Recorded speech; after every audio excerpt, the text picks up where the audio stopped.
Função quadrática. Como? Função quadrática. Pô, tá quase o Toy Boy, tá ligado? Pelo amor de Deus, cara. Não se inscreveu ainda? Se inscreve no canal, toca o sininho, segue lá no Instagram.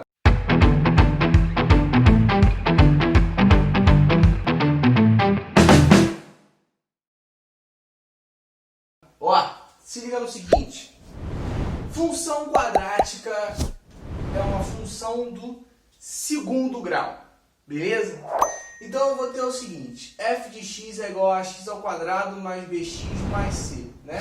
Tem aquelas velhas restrições, tal que o meu a precisa ser um número diferente de zero, porque se isso aqui for zero, ela deixa de ser do segundo grau e passa a ser do primeiro. Guardou, mentalizou.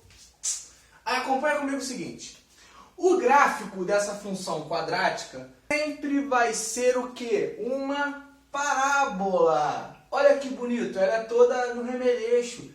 Eu não ouvi o que eu ouvi? Então ela tem aquele gingado. Então, ó, repara nos pontos importantíssimos da sua parábola, tá? Eu tenho dois pontos cruciais, que são as raízes dessa equação, que é quando ela toca o eixo x, e esse pontinho aqui que a gente chama de vértice da parábola. Vou falar mais à frente sobre. Aí eu tenho o seguinte, lembra do x1 e do x2 que eu falei? Eles são as raízes, ou seja, quando o y é zero, resolve a equação do segundo grau. Quando esse y é zero, eu preciso achar o x' e o x duas linhas. O x1 e o x2 são as raízes disso, ou seja, quando eu igualo isso aqui a zero, eu calculo, lembra? Delta, aquela situação toda, você pode usar Steve, qualquer situação, tá? O determinante é interessante porque eu consigo analisar várias coisas em relação à parábola, né? Quando você calcula delta, x1 e x2, ou x', x duas linhas, você consegue ter uma visão melhor da sua equação do segundo grau, tá? Então é recomendável que você use a fórmula do delta, beleza? Tranquilo?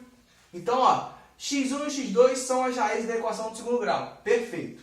Quando esse delta for positivo, você tem duas raízes, né? Porque o seu delta deu uma raizinha bonitinha positiva. Não necessariamente bonitinha, mas ela pode dar bem escrota, mas... Irineu, você não sabe nem eu. Ela deu bonitinha.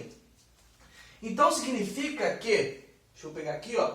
Que você tem exatamente dois pontos tocando aqui no seu eixo x, beleza? Quando o seu delta for igual a zero, significa que a sua raiz só tem uma resposta, tá? Então significa o seguinte, ó, que aqui vai dar bonitinho, ela vai tocar em um único ponto aqui, ó, da sua raiz. Guardou isso? Tranquilo?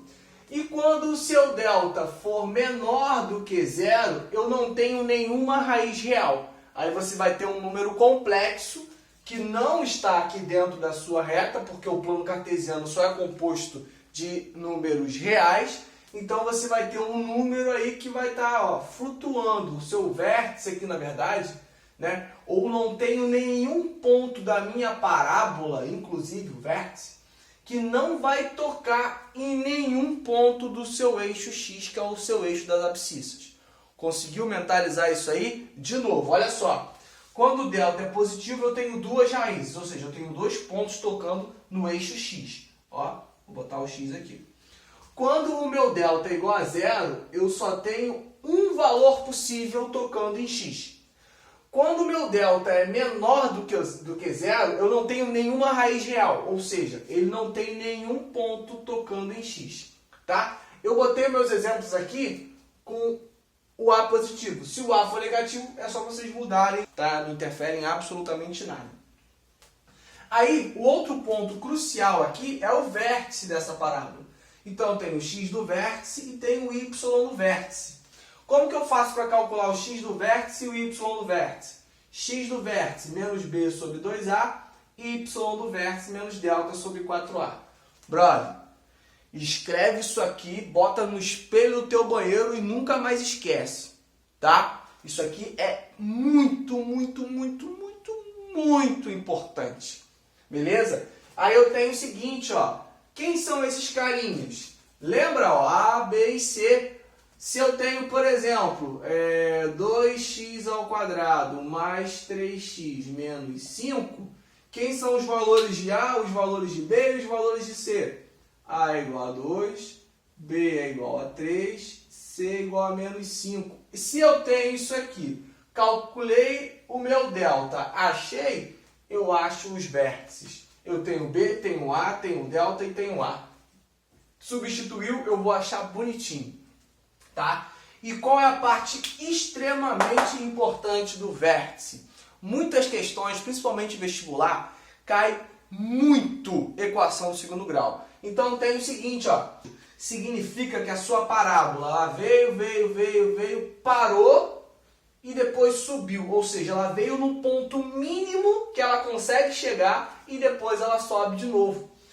Ou se a sua parábola tem concavidade para baixo, você vai ter o seguinte, o seu gráfico, a sua parábola veio, chegou no lugar máximo dela e depois ela caiu.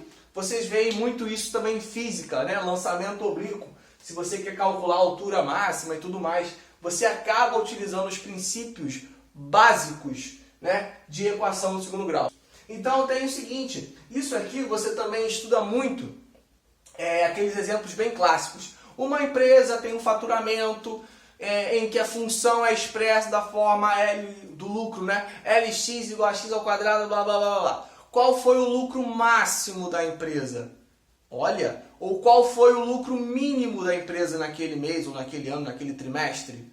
Esses problemas são muito clássicos e eles envolvem, geralmente, vértice. Geralmente não, com certeza, tá?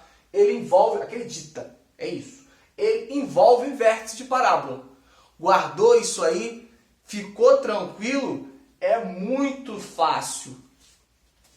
Função quadrática, guarda isso aí. É extremamente importante. Ela está aí no top 1 das funções, tá? Porque ela cai em praticamente todas as provas. Beleza? Mentalizou aí? Acredita, porque já deu certo. Valeu, tamo junto. E o Toy Boy vai nessa. Valeu!